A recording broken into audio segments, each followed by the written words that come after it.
Qu'est-ce qui accroche entre les médecins et le gouvernement Legault? Depuis 2 semaines, vraiment, ça chauffe entre les deux à cause d'un projet de loi, le projet de loi 106, qui vise à revoir le mode de rémunération des médecins.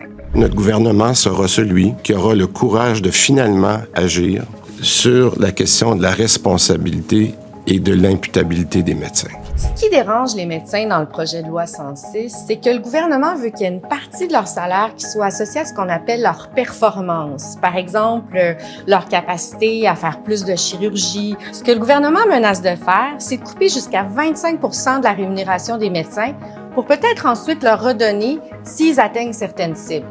Les fédérations médicales, l'équivalent des syndicats pour les médecins, elles disent que ça va rien donner, que ça va pas marcher, que ça va tellement démotiver leurs membres qu'il y en a même qui vont quitter la profession.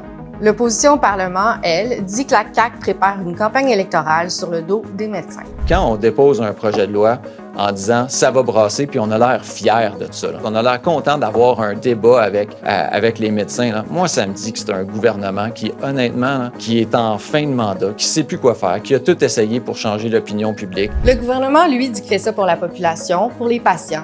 Je suis très conscient qu'on fait un changement de culture important. Tantôt, le premier ministre dit que ça faisait 23 ans qu'il attendait ça. Moi, je pense que les Québécois ont dit qu'il faut que ça change. Il rappelle qu'il y a encore 1,5 million de Québécois qui n'ont pas de médecin de famille et qu'il y a quand même 150 000 personnes qui sont sur une liste d'attente pour une chirurgie, dont plus de 6 000 depuis plus d'1 an. Le débat va bientôt reprendre en commission parlementaire et on sera là pour le suivre pour vous.